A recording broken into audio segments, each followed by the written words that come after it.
लाल बहादुर शास्त्री राष्ट्रीय उत्कृष्टता पुरस्कार से सम्मानित किया गया। अगर आपसे पूछे लाल बहादुर शास्त्री पुरस्कार कौन सा, लाल बहादुर शास्त्री पुरस्कार ये किसे मिला है दोस्तों, तो ये ध्यान रखिएगा, ये दिया गया डॉक्टर रणदीप गुलेरिया। किसको मिला है? डॉक्टर रणदीप गुलेरिया। अगर मैं आपसे पूछूं ये कौन से नंबर का पुरस्कार है, 22वें नंबर का पुरस्कार है लाल बहादुर शास्त्री पुरस्कार। अगर भाई साहब ये पूछा जाए रणदीप गुलेरिया साहब कौन है, अरे एम्स के डायरेक्टर है। कौन है? एम्स के डायरेक्टर है रणदीप गुलेरिया। इन्हें दोस्तों कोविड-19 के दौरान, कोविड-19 के दौरान इनके योगदान के लिए दोस्तों ये पुरस्कार दिया गया। कितनी राशि मिलेगी? 5 लाख रुपया दोस्तों इसमें राशि मिलने वाली है। तो आप केवल इतना ध्यान रखना, लाल बहादुर शास्त्री अवार्ड किसे दिया गया है? डॉक्टर रणदीप गुलेरिया को दिया गया। और अगर आपसे पूछे ये किसके डायरेक्टर है दोस्तों, ये एम्स के डायरेक्टर है डॉक्टर रणदीप गुलेरिया। अगला प्रश्न पूछे ये दोस्तों क्यों मिला है, तो ध्यान रखिएगा कोविड-19 के योगदान के लिए दिया गया। ये आपके सामने है दोस्तों रणदीप गुलेरिया और ये भारत के उपराष्ट्रपति दोस्तों वेंकैया नायडू। अगला प्रश्न, राष्ट्रपति और राज्यपाल की क्षमादान की शक्तियों का उल्लेख है, तो ध्यान रखिएगा ये उल्लेख दोस्तों किसमें? राष्ट्रपति की तो आपको पता ही है, राष्ट्रपति की क्षमादान की शक्ति अनुच्छेद 72 में। किसमें? अनुच्छेद 72। और राज्यपाल की दोस्तों ये लिखिएगा अनुच्छेद 161। किसमें? अनुच्छेद 161। तो राष्ट्रपति अनुच्छेद 72 और राज्यपाल दोस्तों 161। हाल ही में सहकारिता मंत्रालय के ज्वाइंट सेक्रेटरी किसे नियुक्त किया? इसका दोस्तों मंत्री कौन है? अमित शाह। कौन है? अमित शाह जी। और इसका ज्वाइंट सेक्रेटरी कौन है? कमेंट बॉक्स में छाप के बताओ, सहकारिता मंत्रालय के ज्वाइंट सेक्रेटरी कौन है? अभय कुमार। कौन है? अभय कुमार दोस्तों इसके ज्वाइंट सेक्रेटरी हैं। अगला क्वेश्चन देखिए, हाल ही में भारत के मुख्य चुनाव आयुक्त ये कौन है? सुशील चंद्रा। कौन है? सुशील चंद्रा मुख्य चुनाव आयुक्त। मुख्य सूचना आयुक्त दोस्तों यह है यशवर्धन सिन्हा। कौन है? यशवर्धन सिन्हा ये दोस्तों भारत के मुख्य सूचना आयुक्त। और मुख्य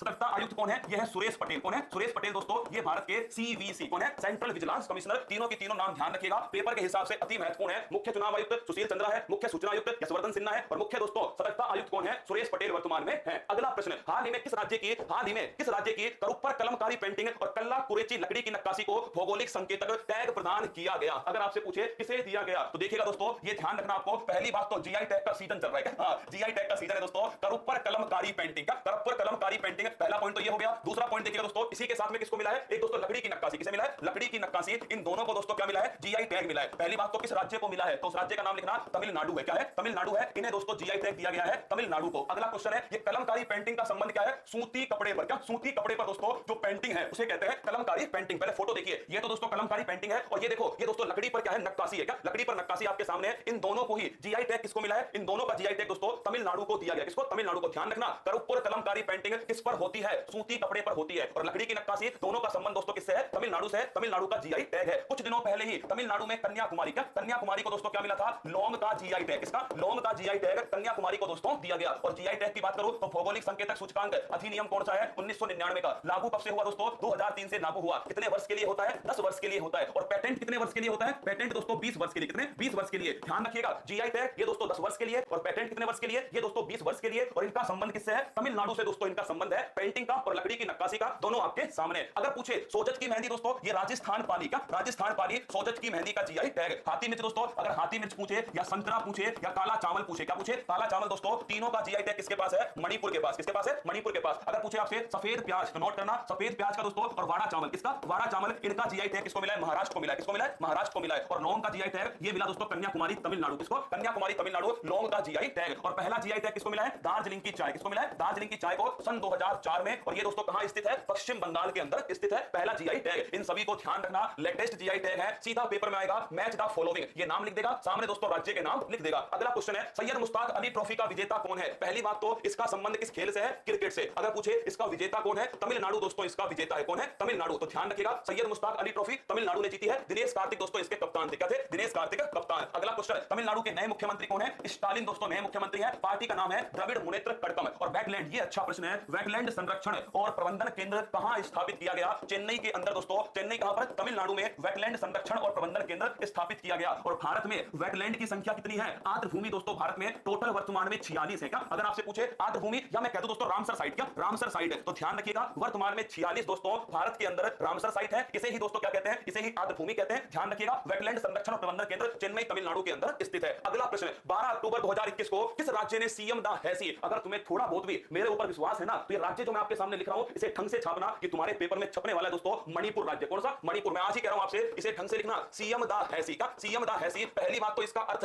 मणिपुर में दोस्तों क्या है? तो इसका अर्थ है सीएम से बात करो। क्या दोस्तों? सीएम से बात करो ये इसका अर्थ है। और इसे किसने लॉन्च किया है? मणिपुर की सरकार ने लॉन्च किया है। और मणिपुर में दोस्तों मुख्यमंत्री कौन है? तो यहां मुख्यमंत्री है वीरेंद्र सिंह। कौन है? वीरेंद्र सिंह यहां मुख्यमंत्री है। इसने दोस्तों लॉन्च किया सीएम द हैसी, मतलब कि जनता और दोस्तों मुख्यमंत्री का, जनता और मुख्यमंत्री इनके बीच में सीधा संवाद हो सके। और दोस्तों यही इसका उद्देश्य है सीएम द हैसी। तो सीएम द हैसी अभियान स्टार्ट हो चुका है। किस राज्य में स्टार्ट हुआ है? मणिपुर के अंदर दोस्तों ये स्टार्ट हुआ था। साहब यहीं पर एक सवाल और लिख लेना, नागालैंड ऑप्शन में है, इसीलिए आपको लिखा रहा हूं दोस्तों नागालैंड। कौन? नागालैंड। अगर आपसे पूछे नागालैंड दोस्तों तो लिखना, अगर पूछे 2011 की जनगणना में दोस्तों, जनगणना में ऋणात्मक वृद्धि दर किस राज्य की रही थी? ऋणात्मक वृद्धि दर, तो ये ध्यान रखिएगा नागालैंड की रही थी। और हॉर्नबिल फेस्टिवल ये कहां का फेमस है? ये दोस्तों नागालैंड का फेमस है, क्योंकि अभी चर्चा में रहा था, क्योंकि दोस्तों नागालैंड का जो खीरा है, नागालैंड का जो खीरा है उसे मिला था जीआई टैग। क्या मिला था? GI tag. तो ये दोनों सवाल आपसे पूछ सकता है। पहली बात तो ऋणात्मक वृद्धि दर वाला एकमात्र राज्य है, और दूसरा दोस्तों हॉर्नबिल फेस्टिवल ये भी नागालैंड के अंदर है। अब सवाल आता है मणिपुर। पहला प्रश्न, विश्व का एकमात्र तैरता हुआ राष्ट्रीय उद्यान, इसका नाम है काबुल लामजाओ राष्ट्रीय उद्यान। कौन सा है? Kabul Lamjao national park. अगर आपसे पूछो कहां स्थित है? मणिपुर के अंदर स्थित है। किस झील पर स्थित है? लोकटक झील पर स्थित है। किस पर? लोकटक झील पर। और मैंने आपसे कहा था यहीं पर मणिपुर का राज्य पशु दोस्तों संघाई हिरण भी स्थित है। क्या है? संघाई हिरण भी यहीं पर स्थित है, क्योंकि दोस्तों मणिपुर का क्या है? राजकीय पशु है। राष्ट्रीय खेल यूनिवर्सिटी कहां पर स्थित है? तो ये नोट करना दोस्तों, राष्ट्रीय खेल यूनिवर्सिटी मणिपुर के अंदर स्थित है। कहां है? मणिपुर के अंदर है, नेशनल दोस्तों स्पोर्ट्स यूनिवर्सिटी। अगला क्वेश्चन, मीराबाई चानू का संबंध किस राज्य से है? मणिपुर राज्य से संबंधित है मीराबाई चानू। और दोस्तों खेल कौन सा है? भारत तोलन वेट लिफ्टिंग जो है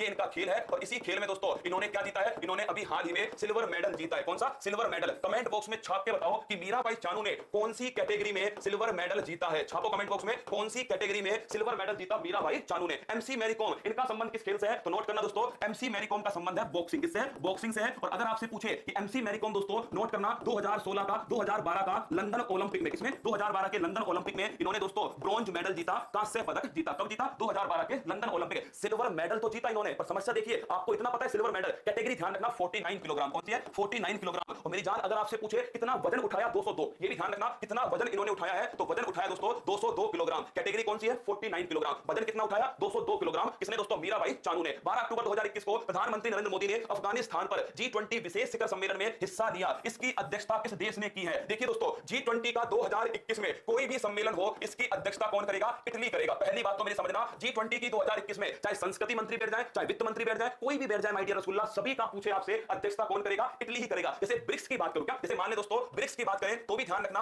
ब्रिक्स की अध्यक्षता 2021 में दोस्तों भारत ही करने वाला है। क्या भारत ही करेगा? चाहे कोई भी बैठक हो भारत करेगा। आसियान की बात करो दोस्तों, आसियान की 2021 में जो अध्यक्षता है वो दोस्तों ब्रूनेई करेगा। कौन करेगा? ब्रूनेई करेगा। चाहे कोई सी भी दोस्तों बैठक हो। G7 की बात करो तो G7 की 2021 में दोस्तों ये कर रहा है कॉर्नवॉल इंग्लैंड। कौन कर रहा है? Cornwall United kingdom. और बात करो दोस्तों G20 की, तो G20 की ध्यान रखना इटली ही करेगा 2021 के अंदर अध्यक्षता। इन चारों लाइन में से एक ना एक प्रश्न दोस्तों आपके सामने छपेगा। और महादेव की सौगंध, रात को 3 बजे आया दोस्तों, और फिर तुम्हारे सामने क्लास ले रहा हूं। क्लास में शुरू में समस्या आई, पर मैं दोस्तों हिला नहीं, आपके सामने खड़ा हूं यहां पर, क्योंकि मेरा लक्ष्य केवल एक ही है कि जब मैंने सब कुछ अपना दांव पे लगा के आपके लिए दोस्तों इतना सब कर दिया ना, तो अब मुझे केवल आपसे सिलेक्शन चाहिए। केवल सिलेक्शन चाहिए। ये फूल पत्ती वाला परिवार, जिस दिन तेरा सिलेक्शन होगा ना, उस दिन दोस्तों गर्व से सीना चौड़ा मेरा होगा। क्या मेरा सिर सबसे ऊपर होगा कि हां यूट्यूब पर पसीना भाया, सबने बहुत कुछ कहा, लेकिन मेरे रसगुल्ले ने मुझे सिलेक्शन दिखाया। बस इतना चाहता हूं कि इन आंखों की जो नींद है ना, वो तुम्हारे लिए खोई है, मुझे केवल और केवल सिलेक्शन लेके आना। उससे पहले मुंह मत दिखाना अपना बिना सिलेक्शन के। G20 दोस्तों इसकी 2021 में बैठक कहां हुई है? इटली के अंदर, मतलब इसकी अध्यक्षता होगी। इसका दोस्तों एक विशेष सम्मेलन हुआ। क्या हुआ? इसका विशेष सम्मेलन हुआ, और ये जो विशेष सम्मेलन था वो अफगानिस्तान में आतंकवाद को लेकर हुआ था। अफगानिस्तान में आतंकवाद को लेकर इसका दोस्तों एक विशेष सम्मेलन जो है इसका आयोजन किया गया। फिर मैं कह रहा हूं इसकी अध्यक्षता कौन करेगा? इटली करेगा। इसमें दोस्तों हमारे जो प्राइम मिनिस्टर है मोदी जी, उन्होंने भी भाग लिया है। अगर बात करें इसका तो आंसर हो गया दोस्तों क्या? इटली इसका सही आंसर है। कोई भी क्वेश्चन आ जाए G20 की 2021 में बैठक इटली में होगी। अगला क्वेश्चन देखिएगा, अगर आपसे पूछे भारत G20 की अध्यक्षता कब करेगा? 2023 में करेगा भारत। ब्रिक्स में दोस्तों कब करेगा? ब्रिक्स में 2021 में करेगा भारत। कब? ब्रिक्स में 2021 में, G20 में 2023 में। फिर 2022 में कौन करेगा? इंडोनेशिया दोस्तों 2022 में करेगा। और G20 में ध्यान रखना पहला प्रश्न, कितने देश शामिल हैं? नोट करना दोस्तों 19 आपके देश हैं, और एक दोस्तों कौन है? यूरोपियन यूनियन है। कौन है? European union. तो दोनों की दोनों ध्यान रखिएगा। G20 में 19 देश हैं, एक दोस्तों संगठन है, संगठन का नाम है यूरोपियन यूनियन। क्या G20 में केवल विकसित देश शामिल है? तो नहीं दोस्तों, विकसित के साथ में विकासशील देश भी शामिल है G20 के अंदर। का विकसित और विकासशील, और इसका कोई भी दोस्तों मुख्यालय नहीं है। क्या कोई भी हेडक्वार्टर नहीं है इसका G20 का। और G20 की 2023 में अध्यक्षता कौन करेगा? ये देखो तुम, ये है राजूरी टीम का कमाल। ये देखो तुम, भारत G20 की अध्यक्षता कब करेगा? ठीक बात है भाई साहब, 2023 में करेगा। अब इसने भाई साहब सवाल को घुमाया। क्या सवाल को घुमाया? G20 की 2023 में अध्यक्षता कौन करेगा? भाई साहब इसका भी आंसर दोस्तों क्या है? भारत ही करेगा। हाल ही में G7 की बैठक कहां संपन्न होती है? कॉर्नवॉल इंग्लैंड में होती है। और ये तुम्हारे पेपर में तुम्हें देखने को मिलेगी कि इसकी थीम क्या है। तो इसकी थीम लिखना दोस्तों बिल्ड बैक बेटर। क्या है? Build back better. ये दोस्तों इसकी थीम है, इसे ध्यान रखिएगा। Triple B. क्या? Triple B, build back better, ये इसकी थीम है। अगला क्वेश्चन देखिए, इटली में ध्यान रखना दोस्तों, इटली जो है इसकी राजधानी क्या है? रोम इसकी राजधानी है। और किस नदी के किनारे है? टाइबर नदी के दोस्तों किनारे है। और इसी रोम में किसका मुख्यालय स्थित है? दोस्तों लिखना विश्व खाद्य कार्यक्रम। इसे अच्छे से नोट कर लेना। विश्व खाद्य कार्यक्रम 2020 का शांति का नोबेल पुरस्कार किसे मिला? वर्ल्ड फूड प्रोग्राम इसको दिया गया। इसका मुख्यालय दोस्तों रोम के अंदर स्थित है। और रोम दोस्तों किसकी राजधानी है? इटली की राजधानी है। इटली नहीं दोस्तों, विसुवियस ज्वालामुखी है। कौन सा है? विसुवियस और एटना ज्वालामुखी, ये दोनों की दोनों दोस्तों कहां स्थित है? इटली के अंदर स्थित है। तो इटली के बारे में अगर आपसे पूछ ले, रोम में दोस्तों इसकी राजधानी है, टाइबर नदी के किनारे स्थित है। विश्व खाद्य कार्यक्रम 2020 शांति का पुरस्कार मिला था, इसका मुख्यालय इटली में है। विसुवियस और दोस्तों एटना ज्वालामुखी, ये दोनों की दोनों कहां स्थित है? इटली। और अगर आपसे पूछे यूरो कप 2021 का विजेता कौन है, तो इसका विजेता भी दोस्तों नोट करना, इसका विजेता भी इटली है। कौन है? इटली ही इसका विजेता है। हरियाणा ने सरकारी कर्मचारियों के राजनीति चुनाव में भाग लेने पर क्या किया दोस्तों? प्रतिबंध लगा दिया।